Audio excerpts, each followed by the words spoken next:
Hello friends, welcome to all. आज मैं आपके जो वीडियो लेकर आ रहा हूँ, देखिए टेक्निकल एनालिसिस की मूविंग एवरेजेस के ऊपर जो हमने क्वेरीज के लिए आपसे कहा था, तो बहुत सारी क्वेरीज आई हैं, तो उसके लिए वीडियो स्पेसिफिक क्रिएट कर रहा हूँ कि सारी क्वेरी रिजोल्यूशन आपको यहाँ पे देखने को मिलेंगी। जितनी भी क्वेरीज है एक एक करके क्वेरीज को लेंगे और उनके ऊपर डिटेल में बात करेंगे। और तो वीडियो थोड़ा सा लंबा हो सकता है क्योंकि क्वेरीज का रेजोल्यूशन है। उम्मीद सारे क्वेश्चंस को यहाँ पे ले पाऊं और उनके आंसर्स यहाँ पे क्लियर कर पाऊं। देखिए सीधे लेके चल रहा हूं आपको यहाँ पे उस क्वेरी के ऊपर। आप जरा ध्यान से देखिए, यहाँ से स्टार्ट करते हैं। फर्स्ट, ये जो हमारी क्वेरी थी वो क्या थी। सबसे इंपॉर्टेंट क्वेश्चन है कि क्वेरी हमारी थी क्या। इस पर्टिकुलर एरिया को अगर आप देखोगे, मैंने आपसे कहा था कि मूविंग एवरेजेस के ऊपर किसी को कोई भी कंसर्न हो, चाहे कॉन्सेप्ट के ऊपर चाहे टाइम फ्रेम के ऊपर, किस तरीके से उसको लॉन्ग टर्म में शॉर्ट टर्म में कुछ भी हो आपकी क्वेरी मूविंग एवरेज के कॉन्सेप्ट के ऊपर, क्योंकि ये मूविंग एवरेज का कॉन्सेप्ट काफी प्रॉफिटेबल कॉन्सेप्ट है। और उससे पहले मैं आपको क्वेरी पहले एक बात और कहना चाहता हूं कि जो हमने इस कॉन्सेप्ट में पढ़ा था कि प्राइस स्लिप होता है, फिर प्राइस बाउंस बैक होता है, फिर प्राइस रीटेस्ट हो सकता है 20 के आसपास। तो आपने देखा था जो फ्राइडे का मूव था, फ्राइडे यानी कि आपका जो ये जून का फ्राइडे मूव था अभी, तो वहां पे बहुत जबरदस्त तरीके से हर स्टॉक मतलब मेजर स्टॉक्स में आपको वो स्लिप देखने को मिला होगा। लेकिन आपको उन स्टॉक को ध्यान देना है, आवरली पे आपका स्लिप होगा लेकिन मूविंग एवरेजेस क्रॉस नहीं हुई होगी डाउन साइड पे, तो वो इंपॉर्टेंट। और स्लिप के बाद बाउंस बैक होके 20 के नियर जो भी स्टॉक यहाँ पे सपोर्ट ले रहा होगा, तो उसमें बड़ी हलचल देखने को मिल सकती है आपको मंडे को। तो जरा इस चीज पे फोकस रखना। और कभी भी हो जब आप टेक्निकल एनालिसिस के थ्रू चलते हो तो आपके लिए स्टॉप लॉस काफी इंपॉर्टेंट होता है, क्योंकि आप ये हमेशा मान के चलते हो कि मार्केट्स आर डायनेमिक, कुछ भी हो सकता है, मुझे रिस्क को मैनेज करके चलना है। और जैसे जैसे आप रिस्क को मैनेज करके चलते हो, ये मान के चलिए आप हाई प्रोबेबिलिटीज वाली चीजों पे काम करते हो। ये चीज है जहां पे आप ट्रेड करते हो तो वो हाई प्रोबेबिलिटी वाली चीजें होती है, उन्हीं पे ही ट्रेड करते हो। इसीलिए मैं आपको कहता हूं कि बुलिश स्टॉक में बुलिश ट्रेड, बियर स्टॉक्स में बियरिश ट्रेड। तो ये हम बात करेंगे यहाँ पे। सबसे पहली क्वेरी मैं डाउन साइड से स्टार्ट करूंगा। यहाँ पे जो मैं थोड़ा नाम लूंगा, यहाँ पे नाम इसलिए लूंगा क्योंकि ताकि आप अपनी क्वेरी को यहाँ पे रिलेट कर पाओ। स्वप्निल पाटिल जी की ये क्वेरी है और इन्होंने कहा था कि हमने Naukri.com पे 3000 का प्रॉफिट अर्न किया है but could not maximise it, fear of coming down stock stop loss percentage. जिनका मतलब मेजर क्वेरीज है कि मूविंग एवरेज के ऊपर उन्होंने Naukri.com पे ट्रेड तो किया लेकिन इसको मैक्सिमाइज नहीं कर पाए, तो SL कैसे सेट करना चाहिए, स्टॉप लॉस कैसे सेट करना चाहिए। तो देखिए मैं फिर से रिपीट करूंगा, सबसे इंपॉर्टेंट बात कि आप कौन से टाइम फ्रेम को ट्रेड कर रहे हो। मान लीजिए आपने जब इंट्राडे की बात आती है तो मेजरली, और ऑल्दो आप रेफरेंस लेते हो बड़े फ्रेम्स का, लेकिन मेजरली आप इन 3 फ्रेम्स को देखते हो, आवरली 15 मिनट 5 मिनट। अब आपने, अगर मैं इस फ्रेम को ट्रेड कर रहा होता आवरली बेसिस में, मुझे दिखा था कि भाई हाँ प्राइस स्लिप हो गया, प्राइस बाउंस बैक हो गया, अब कंसोलिडेशन हो रही है और मेरे पास ये लायंस अटैक देखने को मिल रहा है। तो मान लीजिए मैं इस लायंस अटैक के बेसिस पे ट्रेड कर रहा हूं और मैं इसके बाद एंट्री लेने की कोशिश कर रहा हूं, यानी कि 2770 के आसपास मैं जाऊंगा छोटे टाइम फ्रेम पे। देखिए छोटे टाइम फ्रेम पे यानी कि 15 मिनट में जाने की कोशिश करूंगा कि क्या कुछ यहाँ पे चल रहा है। और यहाँ पे भी आपने देखा कि प्राइस में जो है बियरिश क्रॉस नहीं बना, बल्कि खाली प्राइस स्लिप हुआ था। स्लिप होने के बाद तेजी आई, बाउंस बैक आया और ये 20 के नियर जाने की कोशिश करी। तो एंट्री जो है वो 2760 के आसपास अगर मैं लेता हूं, क्योंकि सिचुएशन काफी खतरनाक है। देखिए सिचुएशन काफी खतरनाक है। मैं 5 मिनट के टाइम फ्रेम पे जाके अगर मैं इन लेवल पे एंट्री ले रहा हूं 2760 के आसपास, तो मैं यहां पे अपना स्टॉप लॉस लगाऊंगा 2740 के लेवल का। मैं अपने हिसाब से कह रहा हूं, जिस तरीके से मैं ट्रेड 2740-43 के आसपास स्टॉप लॉस लगाऊंगा। अब यहां पे डिफरेंस ज्यादा है क्योंकि प्राइस ज्यादा, आपको यार बहुत ज्यादा डिफरेंस है, तो मैं ये कोशिश करूंगा कि अपनी ट्रेड यहां पे कम लूं और जो मेजर ये एरिया है यानी कि 2770 का, यहां पे अपनी क्वांटिटीज को बढ़ाऊं। और स्टॉप लॉस क्योंकि मेरे पास अगर डीप होता है तो मैं क्वांटिटीज को कम करूंगा, ये नहीं कि स्टॉप लॉस को मैं कम करूंगा। समझ रहे हैं आप, मैं क्वांटिटीज को कम करूंगा। अगर मेरे पास स्टॉप लॉस सपोज मान के चलिए मैं यहाँ पे मात्र मेरे पास है ऑलमोस्ट, मैं 2760 पे एंट्री कर रहा हूं और ये कितना है 2740 42 का लेवल, यानी कि 18 रुपीज का ये डिफरेंस है। तो अगर जितनी मेरी कैपेसिटी है मैं क्वांटिटीज को कम करूंगा लेकिन स्टॉप लॉस इसी को रखूंगा। यही चीज मैं आपको इंपॉर्टेंट कहता हूं कि आप क्वांटिटीज कम करिए, कोई दिक्कत वाली बात नहीं। जहां पे डर है वहां पे क्वांटिटीज कम करिए, लेकिन स्टॉप लॉस हिट होने के चांसेस होते हैं, तो आपको वहां पे अपना जो है स्टॉप लॉस लेकिन प्रॉपर रखना है। ये नहीं अब आप थोड़ा सा और कम रिस्क के साथ जाना चाहते हो तो ये इंपॉर्टेंट पॉइंट है आपका स्टॉप लॉस का, यानी कि 2750 के लेवल पे भी आप स्टॉप लॉस रख सकते हो, लेकिन इसके हिट होने के चांसेस उतने ज्यादा होंगे। मेजर स्टॉप लॉस यहाँ पे है। अब धीरे धीरे अब यहाँ पे जब आपने देखा कि 2760 का ये लेवल पार हो सकता है तो आप अपना स्टॉप लॉस को ट्रेल करके और ऊपर ला सकते हो, इसको कहते हैं ट्रेलिंग। अब इस सिचुएशन में आपने देखा कि तेजी आई, इतनी बड़ी रेड कैंडल आई, तो डेफिनेटली अगर आपने प्रॉफिट बुक किया तो इसमें कोई बुराई नहीं है, अच्छी बात है ये प्रॉफिट बुक करना टाइमली। अब अगली क्वेरी के ऊपर चलते हैं। अब अगली क्वेरी जो है उमेश दीक्षित जी की है कि मैं बिगिनर हूं और मैं लॉन्ग टर्म इन्वेस्टमेंट करना चाहता हूं, तो पेनी शेयर कुछ बताइए। तो देखिए यहाँ पे इस क्वेरी का रिजोल्यूशन यही है कि आप पेनी शेयर की तरफ बिल्कुल भी ना देखें। अगर आप टेक्निकल पर्सपेक्टिव से देखते हैं लॉन्ग टर्म इन्वेस्टमेंट के लिए तो वीकली और मंथली टाइम फ्रेम को फोकस कीजिए लॉन्ग टर्म के लिए। आप पेनी शेयर की तरफ मत जाइए, आप इन टाइम फ्रेम को देखिए, ये टाइम फ्रेम आपके लिए काफी इंपॉर्टेंट है। अब अतुल बहेर जी का अगला क्वेरी है, मूविंग एवरेज जब क्रॉसओवर दिखाता है तब एंट्री हाथ से निकल जाता है और कभी कभी एंट्री करो तो फेक क्रॉसओवर दिखाता है 5 मिनट फ्रेम में। देखिए 5 मिनट फ्रेम जो है वो बहुत ही छोटा है, इस चीज को याद रखें, बहुत ही छोटा फ्रेम होता है 5 मिनट का, ये कभी भी ऊपर नीचे हो सकता है। अब बात आती है कि आप क्या ट्रेड करने जा रहे हो। अगर आप आवरली को ट्रेड कर रहे हो तो फिर 5 मिनट के बेसिस पे आप क्रॉस नहीं देखना आपको। जैसे इंट्राडे के बेसिस पे जब आप ट्रेड करते हो तो 5 मिनट काफी इंपॉर्टेंट फ्रेम आपके लिए होता है, लेकिन जब आप बड़े टाइम फ्रेम को ट्रेड करते हो, जैसे कि आपने डेली का करेक्शन आया था और आप सोच रहे हो कि उसका रिजोल्यूशन मैं देखूं, तो अब आवरली के क्रॉसओवर को देखते हो, फिर आप देखते हो कि हाँ क्रॉसओवर हो चुका है, अब जो मेरे पास अगला करेक्शन आएगा वो मेरे लिए बहुत ही बढ़िया एंट्री का मौका होगा। अब बात करते हैं, अगला है श्रीवास्तव, बलवंत श्रीवास्तव जी, इनकी क्वेरी है, जब किसी स्टॉक में करेक्टिव रिजॉल्व होने के बाद के प्राइस पे एंट्री लेता हूं, उसके बाद कई बार स्टॉक नीचे आने लगता है, पॉजिटिव करेक्टिव रिजोल्यूशन कैसे पहचाने? कई बार करेक्टिव रिजोल्यूशन होता है पर प्राइस ऊपर नहीं जाता है। देखिए यहाँ पे सबसे इंपॉर्टेंट पॉइंट मैं आपको यहाँ पे बताना चाहूंगा, मैं इसी नौकरी के एग्जाम्पल को लेता हूँ। अब ये नौकरी के एग्जाम्पल को अगर आप लेते हो, देखते हो कि जब करेक्टिव रिजोल्यूशन, ये देखिए मैं आपको बहुत टाइम से कह रहा था कि वीकली का करेक्शन बन रहा है और वीकली का करेक्शन कभी भी रिजॉल्व हो सकता है। ये वीकली का करेक्शन 2737 से होके 2200 के लेवल तक आया था। ये करेक्टिव रिजोल्यूशन जब आप छोटे टाइम फ्रेम पे देखोगे तो आप देखिए कितना बड़ा ये करेक्शन था, 2700 से इतना। अब छोटे टाइम फ्रेम पे भी आप इसका रिजोल्यूशन अभी तो डेली पे भी इंटैक्ट पड़ा हुआ है, तो अब आवरली में जाके आपको देखने को मिलेगा रिजोल्यूशन।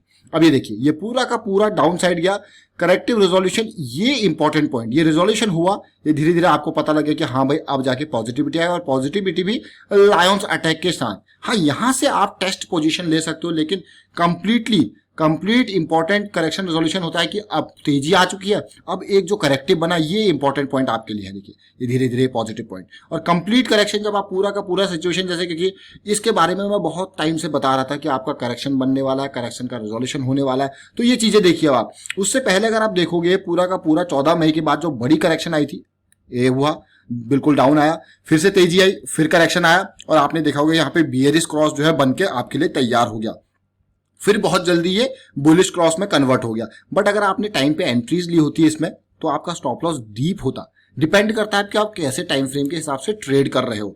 तो जब भी आपको इस तरीके की सिचुएशन दिखे कि ये क्रॉस के बेसिस पे आपको नहीं, क्रॉस होने के बाद जो करेक्शन आता है ना वो इंपॉर्टेंट होता है और वो डिपेंड करता है किस टाइम फ्रेम पे ट्रेड। अगर आप छोटे टाइम फ्रेम की बात करते हो तो कई बार आपको बुलिश बियरिश क्रॉस देखते हुए दिखेंगे, लेकिन वो बड़े टाइम फ्रेम पे इंपैक्ट नहीं करने चाहिए। अब अगले क्वेरी के ऊपर बात करते हैं जो है छायनदानी जी के, सिर्फ मूविंग एवरेज ही देखते हैं या साथ में कोई और इंडिकेटर लाइक MACD? देखिए अब तक मैंने जो भी आपको कॉन्सेप्ट बताए हैं वो अगर आपने सारी वीडियोस देखी हैं तो वो काफी इंपॉर्टेंट है। खाली मूविंग एवरेज ही नहीं, वो आपका हायर हाई हायर लो की सीरीज, जो हम बात कर रहे थे करेक्शन कभी भी हमने अभी आपको चार्ट्स दिखाए थे तो उसमें इस तरीके से स्ट्रक्चर बताया था कि जब अप ट्रेंड आएगा तो आपकी सिचुएशन देखिए इस तरीके से होती है, ये अप ट्रेंड है आपका, तो आपको करेक्टिव को पहचानना है कि वो करेक्शन कौन सा है और उस करेक्शन के रिजोल्यूशन को आइडेंटिफाई करना है। ये इंपॉर्टेंट पॉइंट है मूविंग एवरेज से। मूविंग एवरेज बस आपके जो स्ट्रक्चर है उसको सपोर्ट कर रही है, बस सपोर्टिंग काम कर रही है, लेकिन मेजरली जो आपका मेन चीज है इंडिकेटर्स की, तो मूविंग एवरेज हमने सपोर्ट के लिए यहाँ पे लिए हैं, लेकिन जो मेन चीज है वो आपका हायर हाई हायर लो की सीरीज है, उस टाइम फ्रेम पे अभी क्या ट्रेंड चल रहा है। अगले क्वेश्चन की तरफ चलते हैं जो है वैशाली साहू जी का, इतना इंट्राडे में बैंक निफ्टी में और उस यूज करके ट्रेडिंग कैसे करें, प्लीज एक वीडियो बनाए उसके ऊपर। देखिए यहाँ पे हम पूरी की पूरी मूविंग एवरेजेस के क्वेरीज की बात करते हैं। तो बैंक निफ्टी के ऊपर आप थोड़ा बाद में जाइए, पहले आप कैश ट्रेड के ऊपर कॉन्फिडेंस ले लीजिए कि आपकी ट्रेड्स जो है वो 70-80% के आसपास सक्सेसफुल हो रही है नहीं हो रही। इतना कॉन्फिडेंस आप छोटी छोटी ट्रेड्स लेके कर दिए, उसके बाद आप आके फ्यूचर्स ऑप्शन वो बात की बातें हैं, वो एडवांस लेवल में इनको कहूंगा, क्योंकि इससे पहले मैं बिगिनर से, नए लोगों से जो टेक्निकल एनालिसिस सीख रहे हैं उनसे कभी नहीं कहूंगा कि आप सीधे वहां जाके जंप कीजिए। अब अगली क्वेरी को लेते हैं अजय मित्तल जी की। सर स्टॉप लॉस तो समझ आया, लेकिन टारगेट कैसे डिसाइड करें, मतलब प्रॉफिट बुक कब करें, प्रॉफिट मैक्सिमाइज किया जा सके। हम तो डर के प्रॉफिट पहले ही बुक कर लेते हैं। बहुत बढ़िया क्वेश्चन है ये, क्वेश्चन जेन्युइन क्वेश्चन मैं इसको कहूंगा। अब है बात क्या होती है कि डर कब लगता है, जब कॉन्फिडेंस नहीं होता, जब आपने ज्यादा अमाउंट लगाया होता है शेयर पे, तब आपका डर बहुत ज्यादा लगता है। अब सबसे इंपॉर्टेंट बात है, जब आप देखोगे, सबसे इंपॉर्टेंट, जब भी मैंने आपको कहा कि आपका स्ट्रक्चर बिगड़ता हुआ दिखेगा, सबसे इंपॉर्टेंट आप कौन सा टाइम फ्रेम, जब इंट्राडे में आप ट्रेड कर रहे हो तो आपने 15 मिनट के बेसिस पे एंट्री ली है, तो आप देखोगे यार 5 मिनट में आपको बियरिश जॉइंट बनता हुआ दिख रहा है, तो आप एग्जिट ले सकते हो। बियरिश जॉइंट बनता हुआ दिख रहा है तो हाँ भाई आपको दिख रही है, और इंट्राडे में बहुत ही कम टाइम होता है, तो आप अगर टाइमली प्रॉफिट बुक भी कर पा रहे हो तो अच्छी बात है। आप स्टॉक में जब कई बार आपका स्टॉप लॉस हिट होता है तो अच्छी बात है, हिट होने दो, आप री एंटर कर सकते हो उसमें। लेकिन अगर शेयर उस स्टॉप लॉस हिट हुआ, आपने बेचा नहीं और उसके बाद भी आप जो है नीचे गिर रहा है, वो तो सोचिए कितना पेन है कई बार। तो स्टॉप लॉस इसीलिए इंपॉर्टेंट होता है। और प्रॉफिट को मैक्सिमाइज करने के लिए मैं आपसे यही कहूंगा कि आप कम क्वांटिटीज के साथ ट्रेड करिए पहले, और आपका कॉन्फिडेंस धीरे धीरे इंक्रीज होगा। उससे क्या होगा, आपका डर खत्म हो जाएगा। कम क्वांटिटीज के साथ आपका डर खत्म हो जाएगा, और जब जब डर खत्म होगा फिर आप क्वांटिटीज को बढ़ाएंगे, तो फिर आप अपने मैक्सिमम प्रॉफिट, क्योंकि आप ऑब्जर्व करोगे ना चीजें, आप ग्रैब कर पाएंगे। अब देखिए अगला क्वेश्चन है धीरज सुथर जी का क्वेश्चन है, I am using moving average 7 period 14 period. देखिए ये अभी जो हमने अपने कॉन्सेप्ट में यहाँ पे बताया, सिंपल बेसिक चीजें, कुछ नहीं।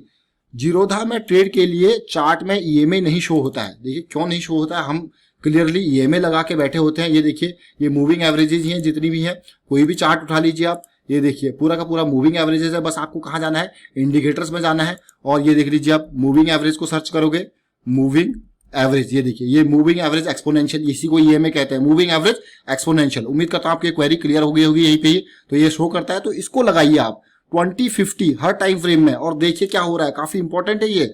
नितिन पाटिल जी का अगला क्वेश्चन है, hi sir concept is very clear. Nitin Patil ji के बारे में एक क्वेश्चन, यहाँ पे एक इंपॉर्टेंट बात ये कहूंगा, ये इतनी प्रैक्टिस करते हैं कि आधे से ज्यादा ट्रेड का डाटा तो ये हमको दे देते हैं कि आप सर ये ट्रेड कीजिए। आपको यकीन नहीं होगा, इनके शेयर किए हुए बहुत सारी ट्रेड्स मैंने खुद ली हैं, बाद में उनको ऑब्जर्व करके जितनी कुछ अच्छे लगे तो मैंने उनमें जरूर ट्रेड्स लिए हैं। बहुत बढ़िया। ये कह रहे हैं कि इंट्रा डे में इनके क्वेश्चन जो है वो, we entered right time frame but exit on daily bearish cross is good. Concept is very clear. Suppose in long term we enter right frame but exit in daily bearish cross is good or not. ये depend करता है आप जब long term perspective से सोच रहे हो, यानी कि वीकली चार्ट्स को ट्रेड कर रहे हो, तो आपका डेली इंपॉर्टेंट होता है। इवन अगर आप थोड़ा और अर्ली जाते हो तो आपके लिए आवरली ज्यादा बेटर पोजीशन होती है एग्जिट मारने के लिए। जैसी आपकी सिचुएशन दिखे, आपको एंट्री एग्जिट के लिए खाली क्रॉस ही नहीं देखने हैं, आपका जो मेजरली जो हायर हाई हायर लो की सीरीज है, ट्रेंड रिवर्सल के जो मैंने आपको टॉपिक्स बताए हैं, अगर आप देखोगे वीडियोज, वो काफी इंपॉर्टेंट होता है एग्जिट के लिए। ट्रेंड रिवर्सल जब आप देख रहे हो बड़े टाइम फ्रेम में, आपने देखा भाई अब तो लोअर हाई बन चुका है, लोअर लो भी बनने वाला है, तो मतलब निकलने का टाइम हो चुका है, तब आपको फिर मूविंग एवरेजेस का सपोर्ट भी मिलता है। और उसके अलावा दूसरा क्वेरी इनका है, intraday exit become difficult because sometime price come to 20 EMA and big red candle forms.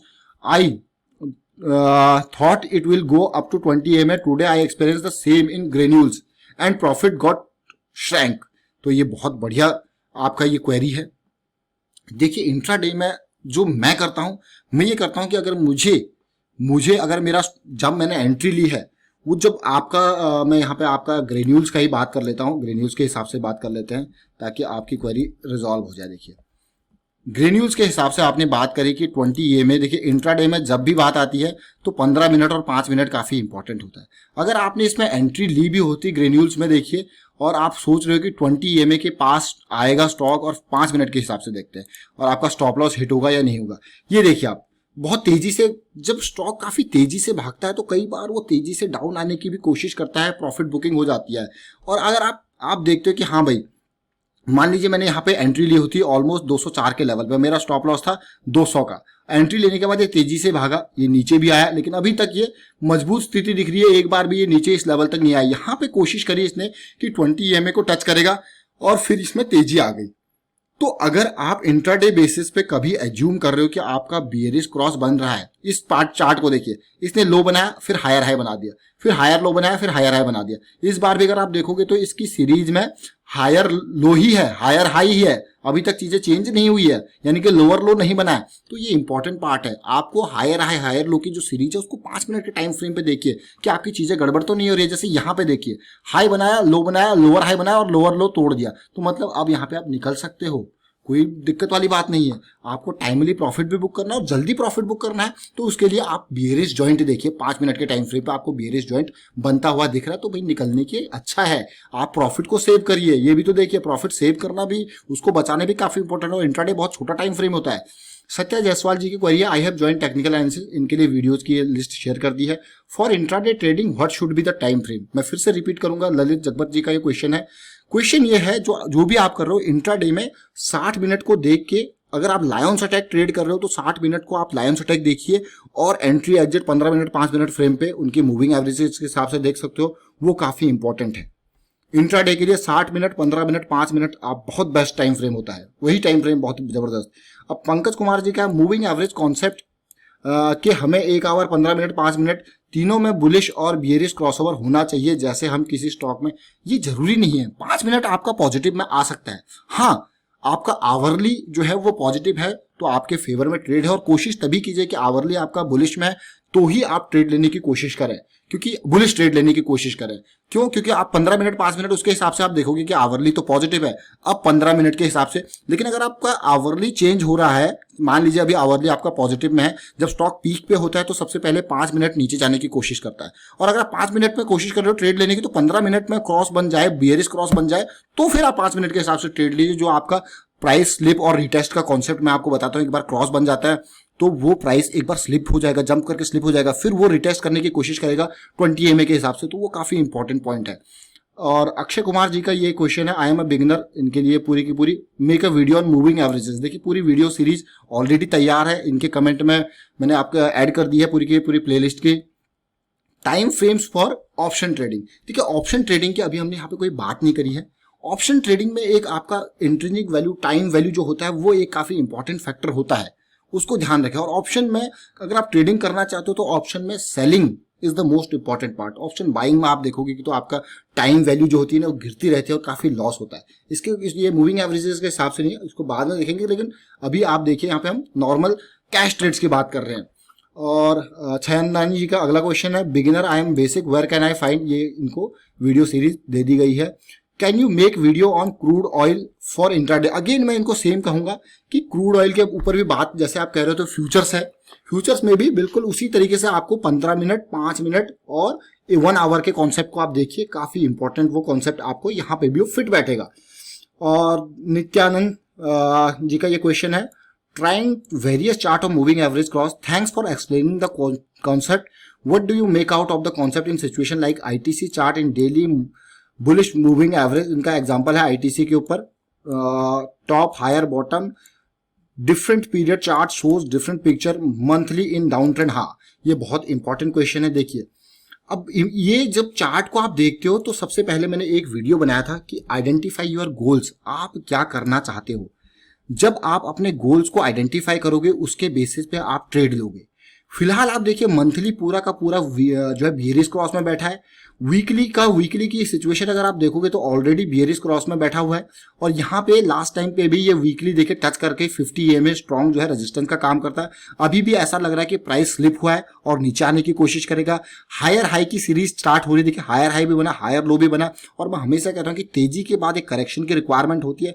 अब डिपेंड करता है कि आप कैसे चीजों को ट्रेड कर रहे हो, मतलब किस टाइम फ्रेम पे। अगर आप वीकली टाइम फ्रेम पे ट्रेड करते हो तो ये आपके लिए एक मूविंग एवरेज के हिसाब से एक अभी मुझे लगता है कि जिस तरीके से सिचुएशन है, ये जो करेक्शन आया है वो इंपॉर्टेंट करेक्शन है। लेकिन अगर ये इंपॉर्टेंट करेक्शन इस हाई 158 के हाई से ऊपर ही रिजॉल्व हो जाता है तो आपके पास एक तीसरा हायर लो बनता हुआ नजर आएगा, जो कि काफी इंपॉर्टेंट है। बट उसके ऊपर आप अगर हम देखें सिचुएशन पहले की तरह देखें तो ये 220 आपके लिए काफी स्ट्रॉन्ग रेजिस्टेंस का काम करेगा। तो देखना है वहां पे किस तरीके से सिचुएशन चल रही है, उसी हिसाब से ट्रेड लेनी है। और अगर आप डेली में देखोगे तो ये जो करेक्शन बनी हुई थी पॉजिटिविटी के बाद, ये करेक्शन रिजॉल्व होती है नजर आ रही होगी आपको। देखिए यहाँ पे बुलिश क्रॉस ऑलरेडी बन गया, तो सिचुएशन आप देखिए पूरा का पूरा पॉजिटिविटी दिख रही है। लेकिन जो 220 हमें दिख रहा था वीकली पे 50 ईएमए, वो डेली पे 200 एसएमए है। तो इसको टक्कर खा के देखिए ये कब से इसको लेवल को पार नहीं कर पाया।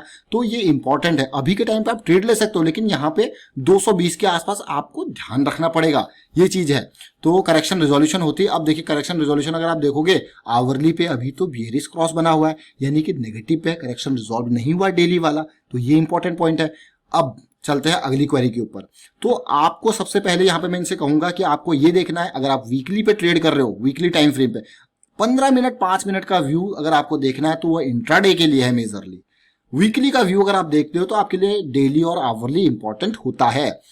और कमालपुरकर संजय जी का क्वेश्चन है, which one of the best SMA और EMA in which time frame, please check list for entering the trade. अब ये इनका क्वेश्चन जो है वो कंप्लीटली एक जेनेरिक क्वेश्चन हो गया। इसके ऊपर मैं मूविंग एवरेजेस की जितनी वीडियोस बनाई हुआ है उसमें बार बार आपको बताया कि हाँ जो बेस्ट एसएमए कुछ नहीं 20-50 ईएमए लगाओ। लॉन्ग टर्म का पीरियड अगर आपको देखना है तो 200 वाला एसएमए लगाओ। 20-50 ईएमए के नियर बाय ही प्राइस हमेशा ऊपर नीचे होता रहता है। और बाकी आपको जो ट्रेंड रिवर्सल वगैरह है वो स्ट्रक्चर आपको देखना। आप सारी वीडियोज एक बार देखिए फिर से और उसको आपको चीजें क्लियर होती रहेंगी। बीके सिंह का क्वेश्चन है, how do you know that correction is over and getting over if cross only concept correction over IGL, Bharti Airtel, Sun Pharma, Cipla. हाँ, बात बहुत बढ़िया बात है। सबसे पहले आपको देखना है कि कौन से टाइम फ्रेम पे करेक्शन है। यानी कि अगर आपका डेली के टाइम फ्रेम पे आपको करेक्शन दिख रहा है, उसका रिजोल्यूशन देख रहे हो, तो आप आवरली पे जाओ। आवरली पे देखो कि पॉजिटिव यानी कि बुलिश क्रॉस कब बन रहा है। ये काफी इंपॉर्टेंट है। अब इंपॉर्टेंट है कि जब वो बुलिश क्रॉस बना वो डेली में आपका अभी आप तक बियरिश क्रॉस बना नहीं हुआ। अगर ये बुलिश क्रॉस बन के पॉजिटिविटी आती है, डेली का करेक्शन आपको रिजॉल्व होता हुआ दिखेगा। लेकिन अगर आवरली का जो क्रॉस बियरिश क्रॉस बना था वो इतना खतरनाक था कि उसने डेली को भी नीचे धकेल दिया, इसका मतलब पेन ज्यादा है। इसको देखें, इन तीनों शेयर्स में देखें और इन 3-4 शेयर्स जो आपने शेयर किए इनको देखें कि किस तरीके से सिचुएशन बन रही है। अगर आपका बड़ा फ्रेम, जिस फ्रेम को आप देख रहे हो, वो इंटैक्ट है, वहां पे कोई बियरिश क्रॉस नहीं बना है, तो छोटे क्रॉस का बुलिश क्रॉस जो बनेगा यानी कि वो करेक्शन रिजोल्यूशन का एक सिग्नल है, इंपॉर्टेंट सिग्नल है वो आपके लिए। अब बात आती है परेश जी की क्वेरी है, सुप्रभात से जय श्री कृष्ण जी, वीडियो बनाओ जिसमें ईएमए वाली लाइनों को समझाओ। देखिए ये वीडियो ऑलरेडी क्रिएटेड है, आपको मैंने सिंपली पूरी की पूरी सीरीज आपको स्टार्ट कर रखी है और उसमें ये वीडियो ऑलरेडी क्रिएट है, आप देख सकते हो उसको। और मैं बहुत ही सिंपल तरीके से समझाता हूँ, कई फैंसी इंडिकेटर्स नहीं जहां पे रिटेल इन्वेस्टर फंस जाता है उनके जंजाल में। यहाँ पे कॉन्सेप्ट्स के हिसाब से आप समझिए। देखिए this video viewers will be for level 2 members. देखिए ये कोई लेवल 2 मेंबर्स के लिए नहीं, मैं क्वेरी रिजोल्यूशन हर किसी का यहाँ पे करता हूँ। लेवल 2 मेंबर्स के लिए जो ऑन डिमांड वीडियोज हैं या फिर थोड़ा और डे टू डे बेसिस के ट्रेड्स हैं वो एक्स्ट्रा शेयर करता हूँ। यहाँ पे उन लोगों ने यहाँ पे अपग्रेड किया तो उनके लिए थोड़ा एक्स्ट्रा चीजें वो है। बाकी लर्निंग और प्रैक्टिस की सारी वीडियोज आपको लेवल 1 पे जरूर मिलेंगी। हाँ, वहां पे डे टू डे बेसिस पे जो मैं ट्रेड क्या करता हूं उन वीडियोस में क्रिएट करता हूं ताकि उनको थोड़ा सा और एडिशनल वहां पे हेल्प मिल जाती है। In moving average whether we should rely on cross of 15 minute time frame, 5 minute time frame, many. अब ये फिर से डिपेंड हो गए, ये इंट्राडे की आप बात कर रहे हो नितिन डबरीवाल जी, मैं आपको कहूंगा इंट्राडे की आप बात कर रहे हो। इंट्राडे में 15 मिनट 5 मिनट आवरली आपके लिए मोस्ट इंपॉर्टेंट पॉइंट है। और क्रॉस को खाली मत देखिए, जो आपको इंट्राडे ट्रेड के लेने के लिए बेसिक कॉन्सेप्ट बताया ना कि प्राइस स्लिप होता है, बाउंस बैक होता है, फिर रिटेस्ट होगा और उसके बाद आप देखिए नियर टू दैट अगर आप किसी लायंस अटैक को ट्रेड करने की कोशिश कर रहे हो तो वहां पे देखिए कि जब वो आवरली का लायंस अटैक हो 5 मिनट पर 20 के आसपास जाके सपोर्ट लेने की कोशिश कर रहा है, कंसोलिडेट कर रहा है, तो मतलब आपके लिए मौका बन रहा है और उस मौके पे ही आपको चौका मारना है। क्योंकि मैं तो यही करता हूं और उस मौके पे जब चौका लगता है ना, क्योंकि वहां पे क्या होता है कि स्टॉप लॉस बहुत कम होता है हमारे पास और एंट्री का मौका होता है और जो बड़ा ब्लास्ट होता है वहां से वो बहुत ही खतरनाक ब्लास्ट होता है और खूब रिटर्न देता है। और नितेश जी का है, नितेश गुनादे जी का ये क्वेश्चन है, for long term investment which time frame is must. देखिए लॉन्ग टर्म की जब भी आप बात करते हो ना, इसका मतलब आप वीकली और मंथली की बात कर रहे हो। और जब भी एक इंपॉर्टेंट पॉइंट मैं आपके साथ इस क्वेश्चन के साथ आपको बताऊंगा कि जो इंट्राडे ट्रेड और शॉर्ट टर्म वाली ट्रेड्स होती है ना, वो होती है इनकम जनरेशन के लिए। लेकिन जो वीकली और मंथली टाइम फ्रेम को ट्रेड करते हैं ना, वो होती है वेल्थ जनरेशन, वेल्थ क्रिएशन के लिए। तो अगर आपको कहीं पे वीकली का लायंस अटैक दिखता है, मंथली का लायंस अटैक दिखता है, तो समझ जाओ वो आपके लिए वो खजाना है, खजाना।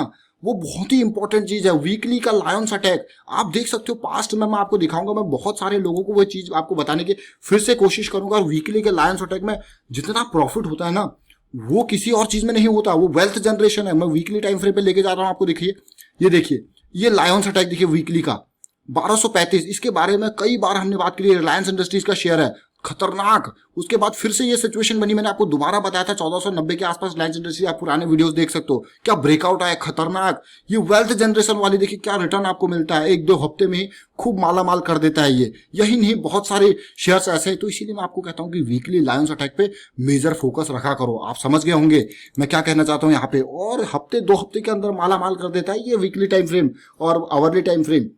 आवरली नहीं, वीकली और मंथली टाइम फ्रेम।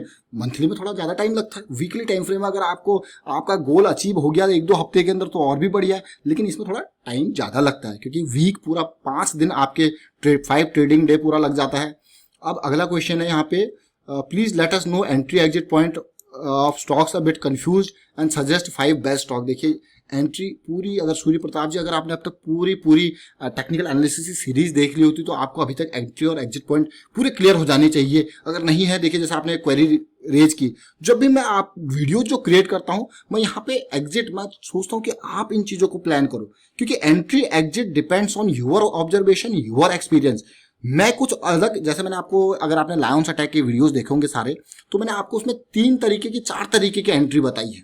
जरा सोचिए, 3 तरीके की 4 तरीके की मैंने उसमें एंट्री बताई कि किस तरीके से एक बंदा बिल्कुल नीचे से ट्रेड ले लेता है जब वो गिर रहा होता है, एक उसके कंप्लीट रिजोल्यूशन पे लेता है, एक बीच में लेता है, एक बाद में पुल बैक के बाद ले सकता है। तो हर किसी की स्ट्रेटेजी यहाँ पे अलग अलग हो सकती है, लेकिन मैंने आपको सारी चीजें बताई कहाँ कहाँ से ट्रेड लेते चाहिए। और जब लॉन्ग टर्म की आप बात करते हो तो लॉन्ग टर्म में देखिए यहाँ पे मैं कोई टिप तो जो आप करेंगे एग्जैक्ट एंट्री पॉइंट, मैं आपको बस एक एरिया बताता हूँ, एक रेंज बताता हूँ कि यहाँ पे ब्रेकआउट आ सकता है और जबरदस्त ब्रेकआउट आ सकता है। ये करेक्शन रिजॉल्व होती हुई दिख रही है जो वीडियोज आपके साथ क्रिएट करता है। और अगर आप फंडामेंटली स्ट्रॉन्ग स्टॉक्स में देखने की कोशिश कर रहे हो कि आप टॉप 50 स्टॉक्स में देख रहे हो, तो टॉप 50 स्टॉक्स में ये देखिए कि कहाँ पे ट्रेंड रिवर्सल हो रहा है, कहाँ पे पॉजिटिविटी आ रही है। पॉजिटिविटी कहाँ से देखोगे? टेक्निकल एनालिसिस से। देखिए बाहर की दुनिया में जो फंडामेंटल एनालिसिस की न्यूज चलती है ना कि ये हो गया, वो सारी चीजें होती रहेंगी, लेकिन एक्चुअल पॉइंट आपको एंट्री का मिलेगा टेक्निकल एनालिसिस से। इस पे फोकस रखिए, ये काफी इंपॉर्टेंट चीज है। तो यहाँ पे देखिए मैंने पूरा का पूरा सारी क्वेरीज लेने की कोशिश करी और पूरी कोशिश मैंने यहाँ पे पूरे के पूरे 36 कमेंट्स थे यहाँ पे और सारी क्वेरीज मैंने यहाँ पे ली और उम्मीद करता हूँ आपको ये आपके कॉन्सेप्ट क्लियर हो गए होंगे। अभी भी अगर चीजें क्लियर नहीं हो रही ना, कोई दिक्कत वाली बात नहीं, हम बैठे हैं यहाँ पे, लाखों रुपए के कोर्सेज होते हैं, हम यहाँ पे जस्ट 59 चार्ज करते हैं आपको बेसिक लेवल की सारी डिटेल बताने के लिए, जो आपको ट्रेड करने में पूरी हेल्प करेगा। जरा सोचिए 59 रुपीज, कोई टेक्निकल एनालिसिस कहीं सीखी आपने और ऊपर से इतनी जबरदस्त क्वेरी रेजोल्यूशन, और जो हम काम करते हैं प्रॉफिट हो रहा है, दिख रही है चीजें, इसीलिए आपके साथ भी शेयर कर रहे हैं। और आप भी इसमें मोस्ट ऑफ द पीपल मैं कहूंगा जो लर्निंग कर रहे हैं, जो प्रैक्टिस कर रहे हैं, वो अर्निंग भी करने लग गए हैं। उनके चार्ट देख के मुझे लगता है कि हाँ भाई, जब उन शेयर करते हैं तो उनके चार्ट देख के लगता है कि वो अर्निंग भी करने लग गए हैं। लेकिन आपको प्रैक्टिस जरूर करनी पड़ेगी, आपको अपनी थीसिस जरूर बनानी पड़ेगी। मैं फिर से रिपीट करूंगा, किसी भी टिप पे काम नहीं करना, अपनी थीसिस बनानी है। और अपनी थीसिस अगर आपने बनाई है तो वो मोस्ट इंपॉर्टेंट चीज है, आपको उसके ऊपर फोकस करना है। और अगर आपको उस थीसिस, आपने वो एरिया बना लिया, एक बार आपके माइंड में हो गया, देखिए ये सीखने में आपको सालों साल लग जाएंगे, 1 साल 2 साल 3 साल ऐसे इजीली नहीं आएगा चीजें। लेकिन आपकी ऑब्जर्वेशन जब तक प्रैक्टिस नहीं होगी, आप 6 महीने में भी प्रैक्टिस करके एक बढ़िया यहाँ पे सेट बना सकते हो, लेकिन धीरे धीरे आपको इंप्रूवमेंट अपने आप ही चीजों में लानी पड़ेगी कि हाँ मैं क्या ट्रेड करना चाहता हूँ, मुझे मैक्सिमम बेनिफिट कहाँ पे होता है, मेरा जो स्ट्रॉन्ग हथियार है वो क्या है, क्या मेरा लायंस अटैक स्ट्रॉन्ग हथियार है, या मेरा ये मूविंग एवरेजेस में 20-50 का ईएमए वाला जो है मूविंग एवरेज, ये जबरदस्त हथियार है, इसमें मैं और इंप्रूवमेंट कैसे ला सकता हूँ। पिछली बार मैंने स्टॉप लॉस यहाँ पे लगाया तो स्टॉप लॉस हिट हो गया, अगली बार मैं स्टॉप लॉस को किस तरीके से भगा पाऊँ, मतलब ये कि एडजस्ट कर पाऊँ अच्छे से। तो ये चीजें आपको ऑब्जर्व करनी पड़ेंगी और उम्मीद करता हूँ आपको ये चीजें क्लियर हुई होंगी। और भाई प्रैक्टिस आपकी इंपॉर्टेंट है, प्रैक्टिस करते रहिए, प्रैक्टिस करोगे तो आपको यहाँ पे रिटर्न आपको ही मिलेगा। देखिए हमको कोई रिटर्न नहीं चाहिए, आपको रिटर्न मिलेगा, इसी में हमें प्राउड मोमेंट होता है। कहीं भी जाइए टेक्निकल एनालिसिस हर कोई आपको सिखा देगा, लेकिन प्रैक्टिस आपकी इंपॉर्टेंट होती है। सब अपनी अपनी स्ट्रेटजी यहाँ पे बनाए रखते हैं, observation over the period of time सबका होता है, उसके बेसिस पे होती है, और एक एक पाथ चाहिए होता है। रिटेल इन्वेस्टर जो टेक्निकल एनालिसिस नहीं करते उनके लिए यही होता है, कहता है हमारे पास टाइम नहीं है। भाई अगर आपके पास टाइम नहीं है एनालिसिस का, ऑब्जर्वेशन का, तो आप सीधे म्यूचुअल फंड की तरफ जाइए, आप स्टॉक की तरफ क्यों जा रहे हो? कल को आपको पैसा आपका डूबता है मान लो, तो आप दूसरे को दोष देते हो कि यार मेरा पैसा डूब गया, मैंने बेच दिया, मैंने खरीद लिया। आप अपने आप को जब तक सेल्फ रिस्पॉन्सिबिलिटी, कहते हैं TPR, टेक पर्सनल रिस्पॉन्सिबिलिटी, जब तक नहीं लोगे ना चीजों की, आपका पैसा भी आपकी रिस्पॉन्सिबिलिटी बनती है सबसे पहले। उसमें किस तरीके से आपको उसको इन्वेस्ट करना है, कब एंट्री लेनी है, कब स्टॉप लॉस लेना है, वही थीसिस फ्रेम मैं यहाँ पे बनाना चाहता हूँ हर किसी रिटेल इन्वेस्टर का। उम्मीद करता हूँ आपको समझ में जरूर आएगा। वीडियो वाइंड अप करता हूँ यहाँ पे। क्वेरी रिजोल्यूशन का ये वीडियो था, और thank you for watching the video. और अगली जो नेक्स्ट वीकेंड या जब भी होंगे वीकेंड पे इसी तरीके से अगले कॉन्सेप्ट की क्वेरी रिजोल्यूशन की बात करेंगे।